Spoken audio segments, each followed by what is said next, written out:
centres. That ends general questions. Before we move to the next item of business, members will wish to join me in welcoming to the gallery the Honourable Stephen Roden, the Speaker of the House of Keys of the Isle of Man.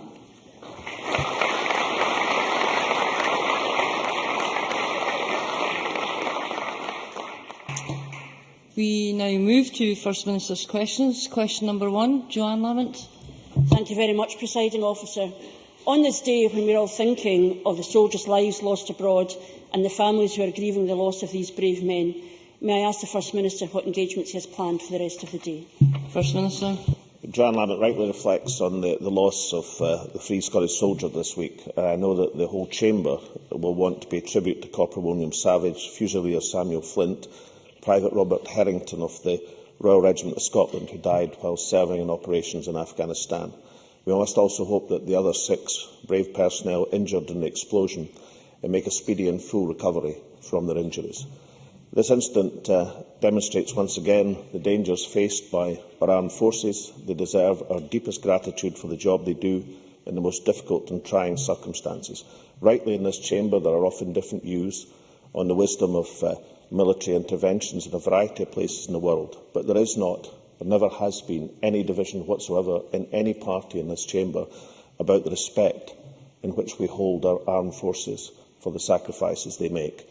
No words, of course, can bring comfort to the families of soldiers at a time like this, but the thoughts and sympathies of everyone in Scotland will be with them on hearing this dreadful news and in coping in these dreadful times. Joanne Lamont.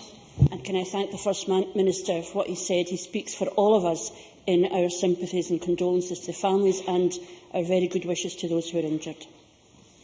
After the last 10 days, isn't it the case that the First Minister's plans for the currency and his plans for Scottish pensions are exactly the same as his receipts for his £500,000 trip to the Ryder Cup? Completely and utterly shredded. First Minister. The Scottish Government have put forward the policy we believe in the best interests of Scotland and indeed the rest of the UK.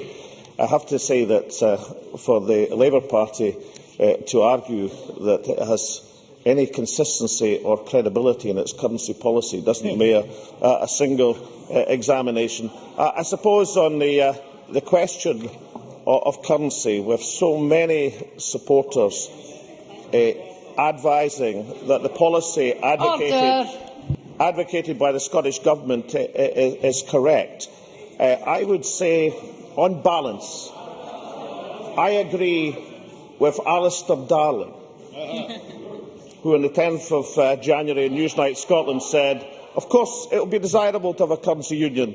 Of course a currency union is logical. And therefore I can say to this chamber, for the only time in this and probably other sessions of First Minister's questions, I agree on this subject with Alistair Darling. Joanne Lamont. Well, I'm not sure if it was worth the First Minister hunting through his folder to find that line. Because, talking about consistency in the currency in the First Minister's one sentence is entirely bizarre for the rest of us. However, the First Minister said this week that he will bet his career and his house on a yes vote in the referendum. Isn't that wonderful? But who else shares his confidence? Hands up, who else in the front bench will bet their career and their house on a yes vote? No. Who behind the front bench? Obviously, no takers there.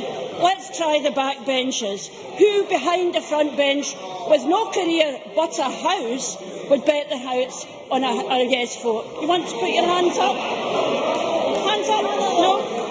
What about then hands up for those who would support a separate Scottish currency? Or maybe you only do that in private when the First Minister isn't watching. But of course, the First Minister's macho acclamation of his willingness to risk all to show how much he believes in himself is not the point. isn't it the case that the First Minister's career and the First Minister's house don't matter? But what does matter is that he is taking a gamble with everyone's house and everyone's job with a currency plan. With a currency plan he self-evidently hasn't thought through. First Minister. Well, that worked a bit as well for Joanne Lamont as it worked for Ed Miliband last time he tried it in the House of Commons. I think the big risk in Scottish politics is the risk to the Labour Party in the gamble they are taking as being campaigning hand in hand, shoulder to shoulder with the Conservative Party in the Better Together campaign. So therefore we ask ourselves, in this Better Together campaign, has Labour policy been totally subsumed within the Conservative Party? I think that means yes. Because I've been looking at the policy positions of the Better Together parties in the last general election. The only party which said never to the euro was the Conservative Party. The Labour Party in the 2010 manifesto said there would be no membership without a referendum, and the Liberal Democrats said we believe it's in Britain's long-term interest to be part of the euro. So I think it's fairly reasonable for Joanne Lamont to hear the Scottish Government policy in favour of a sterling area and the substantial support that has. What I think is interesting is the suggestion that the Better Together campaign has a single policy. They have three policies for every part and party of it, and the Labour Party's danger is in campaigning hand in hand with the Conservative Party, they're gambling their future with the Scottish people. Joanne Lamont. Meanwhile, back in the real world, I think all of those people who perhaps thought he had a case will now realise he has no case whatsoever. Because, of course, the First Minister says we will keep the pound.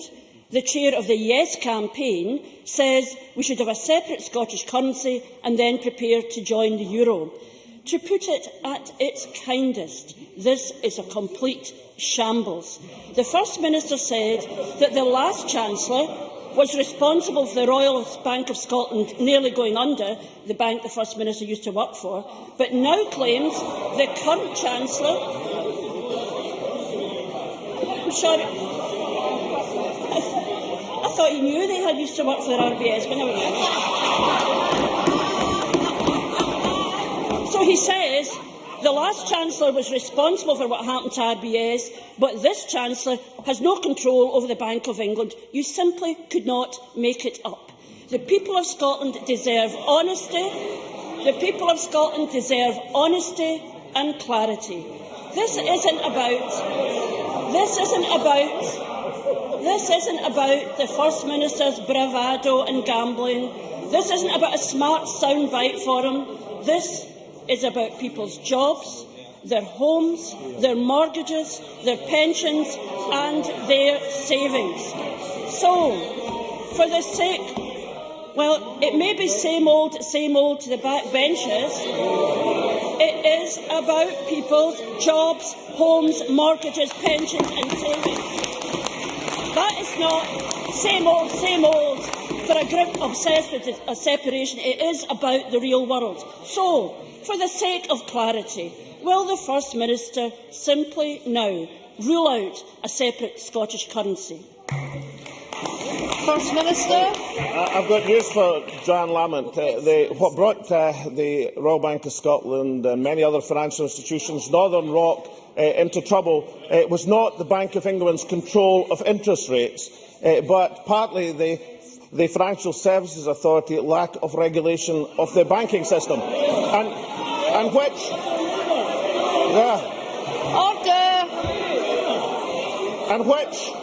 mastermind, as Chancellor of the Exchequer, was in control of the FSA during this period. The same person now in control of the No campaign in Scotland, Alistair Darling. Or perhaps we should have a glance at the reports into the collapse of the banking system, the near collapse, and see the role of Gordon Brown, of Ed Balls, of Tony Blair, and the responsibility they were allocated in terms of their attitude and lack of control and vigilance over the financial system. We've put forward the government's viewpoint, supported by more Nobel laureates than you can shake a stick at, supported by former members of the Monetary Policy Committee of the Bank of England, that would be in the interest of Scotland and in the interest of the rest of the UK to share sterling. But can I just quote yet another expert, this time Simon Lee from the University of Hull, who this week on Radio Scotland said, "For England and the rest of the UK, there would be major advantages in having Scotland remaining as part of a continuing monetary union and a monetary stability pact." That is serious analysis. That is putting forward a viewpoint in the interests of Scotland and in the interests of the rest of the United Kingdom. Maybe that's why, when the current Chancellor of the Exchequer and the Chief Secretary to the Treasurer came up to Scotland last week, at no point in all of the interviews they did, despite the bluff and buster, did they say no, because they know that the policy being put forward is in the interests of Scotland and the rest of the United Kingdom. Joanne Lamont. I think there were more squirrels there than you could shake a stick at. You would think the First Minister had never argued for lighter touch regulation of the banking system, and he'd never written that letter to Fred Goodwin saying, "Go on yourself, that's absolutely brilliant," just before the Royal Bank of Scotland departed. But however, one thing we did notice from that response, he didn't answer the question. The fact of the matter is, the First Minister is trying to break up Britain, but the only thing breaking up are his arguments and his campaign. The currency union between the Czech Republic and Slovakia lasted just 6 weeks. If only the First Minister could hold on to a policy position for that long. And of course, seriously, Scotland is on pause while he punts his fantasy arguments. For of course, there is only one thing consistent here. You can't trust the First Minister on anything. On apprenticeships, he took 10,000 people already in jobs and called them apprentices. We all know it. We all know it. On apprenticeships, he took 10,000 people already in jobs and called them apprentices. He said he had abolished hidden waiting lists when he'd fiddled them. And then he told us he was increasing college spending when he is slashing it. Isn't it the most accurate answer ever given to any parliament, anywhere, that we cannot trust a word the First Minister said? First Minister. Well, I was fascinated by the argument that SNP doesn't have consistency on policy. If I remember correctly, that Joanne Lamont's latest policy on devolution for Scotland didn't last 6 hours at the Labour Party conference. And not for the first time, can I just point out, Joanne Lamont, the increase in apprenticeships by over 60%. The decline in youth unemployment from 25% to 16% over the last year or so is something we should claim as a substantial success. Her argument that this took people who were already in work is nullified by the fact that there is a lower percentage of new apprentices in work than there was when the Labour Party were in power, with that reduced number of apprentices. And given this, I think it's the third time of explaining this, perhaps Joanne Lamont will not introduce that question again, because it's clearly without any foundation whatsoever. The success we're having in apprenticeships is a good thing for Scotland. The success we're having getting young people into work is a good thing for Scotland. In this general line of attacking this government's record, she is doing no different from her three predecessors who did exactly the same thing. It's no different from Labour's negativity and approach to the last election. And I see Ian Gray sitting there on the back benches when they rubbished and diminished everything about Scotland's potential. And it's exactly the attitude they have to the question of currency. This is the country with a stronger budgetary position. This is the country with a surplus in the balance of trade. The idea that we're going to be beholden to a country with a worse fiscal position and a deficit in the balance of trade is simply quite incredible. But the negativity and the running Scotland down is exactly the reason why exactly 2 years ago the people of Scotland passed their verdict on the Labour Party, which was why they're sitting there in such diminished numbers in the opposition benches. Question number 2, Ruth Davidson. Ms Davidson. Order.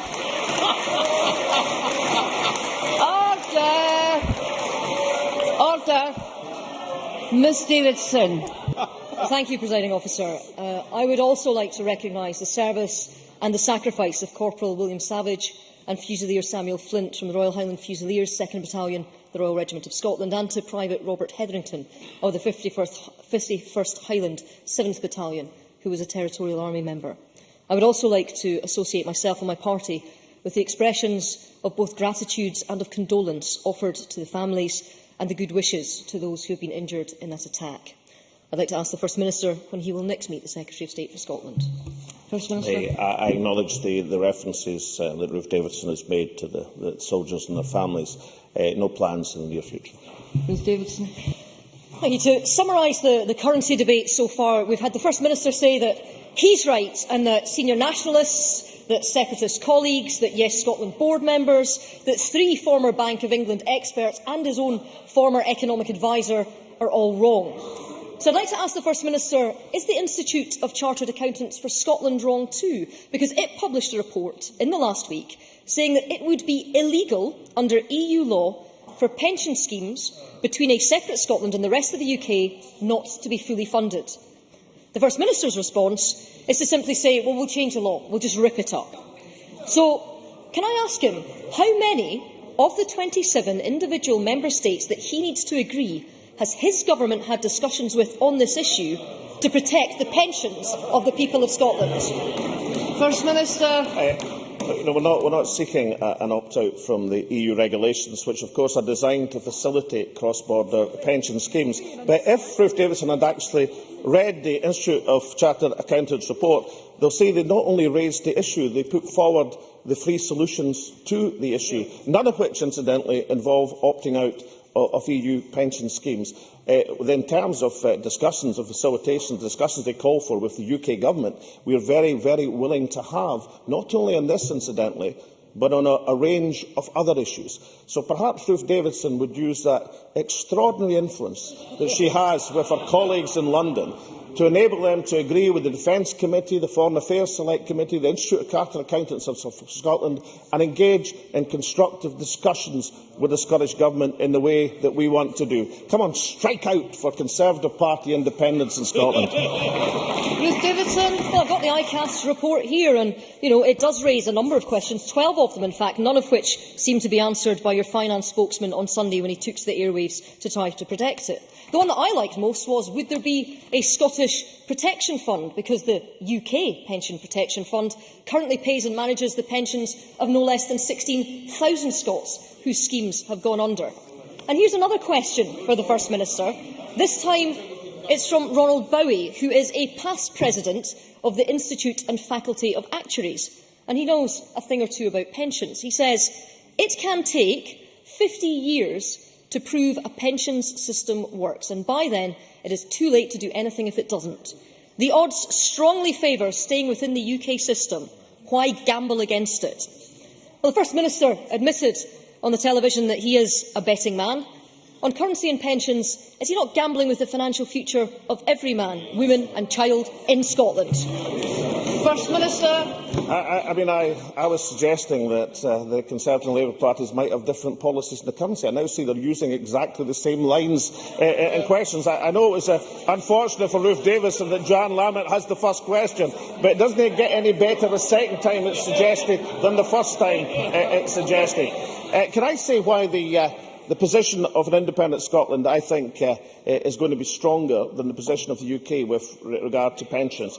And that is because social protection, including pensions, takes up 14.4% of Scotland's wealth, compared to 15.9% in the UK. In terms of social protection, including pensions and tax receipts, it takes up 38% of tax receipts. The equivalent figure for the UK is 42%. So rather like the questions of the balance of trade, the balance of payments, the oil and gas is actually an asset, not a liability, that the great industries of Scotland are actually buttressing sterling at the present moment. The fact that we have less of a liability in terms of social protection makes it more affordable, not less affordable. And given what the Institute of Fiscal Studies has said about the Tory party's pension plans impoverishing the vast majority of pensioners, making them worse off, I think the Conservative Party are very the last people on earth to treat any tears or pretend any concern for pensioners across the country. Question number 3, Willie Rennie. Can I too recognise those who have lost their lives serving their country in Afghanistan? Our thoughts are with their families and friends at this difficult time. To ask the First Minister what issues will be discussed at the next meeting of the Cabinet. First Minister. I recognise the cross-party basis in terms of the respect which is due our troops and soldiers. The Cabinet will discuss issues of importance to the people of Scotland. Willie Rennie. Dennis Canavan, Jim Fairley, Patrick Harvey, Gordon Wilson, Jim Sillars are all rejecting his plans to join a British currency union. When her policies came under pressure from her own side, Margaret Thatcher once said, "You turn if you want to, the lady's not for turning." Now that he's dug in on his British currency plan, is the First Minister transforming into the Mrs Thatcher of Scottish politics? Or is he for turning? First Minister. No, we'll continue to put forward the best interests of the Scottish people, which has worked rather successfully for the SNP over the last few years, and because it's recognised that's what we do, we'll continue to work rather well for the Scottish National Party. Willie Rennie. An interesting lack of answer. Deanne Julius gave him another warning this morning. She is a founding member of the Bank of England Monetary Policy Committee. Remember, that's the committee that he's relying on to deliver his plans for a British currency union. And last week, Professor John Kay rejected his plans as well. He's one of the First Minister's favourite advisers. And he can't dismiss all his friends in the yes camp who are telling him no. Deanne Julius said in her remarks that if the First Minister wanted the option of a Scottish currency, he would need to wobble now. He's under pressure from friend and foe to wobble. Is he wobbling? First Minister. I've kind of lost track of whether Willie Rennie wants me to U-turn or wobble or put on cartwheels.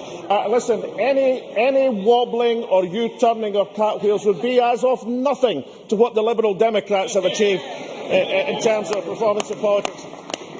In 2010, Willie Rennie stood on a manifesto commitment. I know he lost his election, but he still stood on the manifesto, saying that it's in Britain's long-term interests to be part of the euro. It was on page 67 of his manifesto. Now, has he been wobbling or U-turning or performing cartwheels over these last 3 years?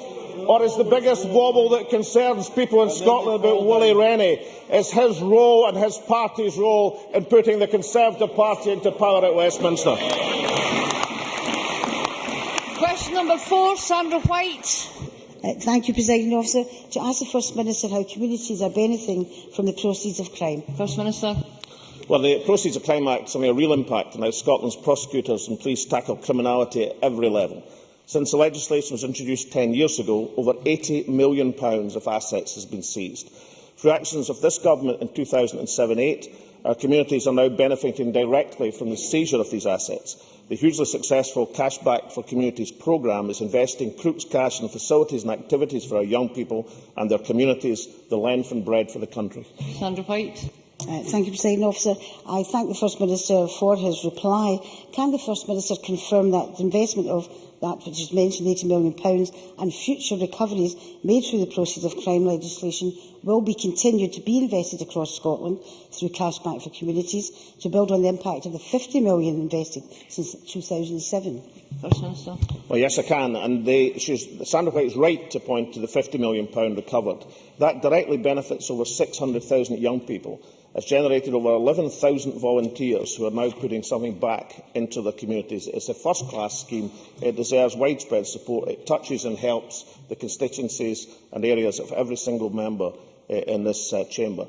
I should also point out to the chamber, in 2011, the amendment to Schedule 4, which added criminal lifestyle offences to the legislation, the burden of proof in that change is it's now for the accused to prove that the assets were legitimately obtained, not for the Crown and the prosecutors to prove that the assets were illegally obtained. Now, I make this point because it wasn't altogether clear to me when some people were less than welcoming of the success of the Cashback for Communities campaign that they were aware of that important legislative change which shifted the balance and burden of proof and will add to the success of the Proceeds of Crime Act. Graham Pearson. Thank you, Presiding Officer. The First Minister might remember that it's 10 years now since I briefed him and other MPs at Westminster on the need for this legislation. The First Minister will also know that annual assessments of the business of serious organised crime and his own Scottish Strategic Assessment identifies a turnover of more than £1 billion per year for organised crime. In that light, is he satisfied that £8 million per year average asset recovery is sufficient, or will he commit to a further review of the operation of the Act to deliver improvements in the results for future years and greatly increase the asset recovery results? First Minister. Well, I should point out to Graham Pearson, and I pointed out that the measure was introduced 10 years ago. I also pointed out to him that the Cashback for Communities, which I think is a really important aspect of this in terms of mobilising popular support, was introduced in 2007. But in terms of the growth of proceeds of crime, in that first year it was £2 million. This last year it was £12 million. It's reached a peak, incidentally, of £25 million. So there has been a constant growth over that period in terms of the Proceeds of Crime Act. Now, in terms of two things. One is the constant review of this legislation to make it more effective. The point I made a few seconds ago about the changes that were made in 2011 is an absolutely crucial one in terms of changing that burden of proof to allow more criminal assets to be properly seized under the law. And I also believe that the changes that have been made and are making to the police service in Scotland, operating with the Crown Office, who have the particular focus on proceeds of crime, are also going to assist in making this highly successful Act, highly successful scheme, even more successful in the future. Question number 5, Ken McIntosh.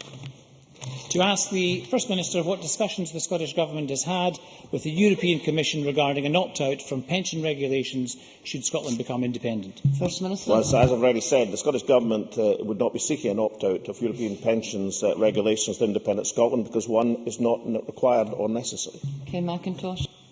I thank the First Minister for his reply. Can I ask the First Minister in that event what the Scottish Government's plans are to meet the much more stringent EU solvency requirements that would apply to the thousands of Scots in pension schemes that operate across the UK? And specifically, can I ask him if he agrees with the comments of his Financial Secretary on Sunday that Scotland would either seek longer timescales or exemptions from this EU directive? First Minister. Well, the three options for dealing with the issue were actually set out in the ICAS report, and none of them require an opt-out from European legislation. So I suggest we concentrate on these. We agree with ICAS in terms of these are the options for dealing with it. We agree with them in terms of their call for fruitful discussions between ourselves and the UK. But can I gently remind Ken McIntosh why there is a pensions occupational problem? why there are pension deficits in many UK schemes at the present moment, and why arrangements have to be made to close these deficits over a reasonable period of time. It was the 1997 budget, masterminded by Gordon Brown, which raided people's pensions and caused this difficulty in the first place. So yes, in Independent Scotland, we'll be redressing these difficulties. Yes, we'll be following the helpful ICAS advice in how to do it. No, there won't be a difference or change into the amount of time that companies are allowed to recover. And yes, we'll be looking at the free options for dealing with the issue put forward. But let's remember which party bears the responsibility for bringing about this problem in the first place. Question number 6, Murdo Fraser. Thank you. To ask the First Minister what the Scottish Government is doing to increase the uptake of foreign languages in secondary schools. First Minister. Well, we have a good policy to improve the teaching of languages.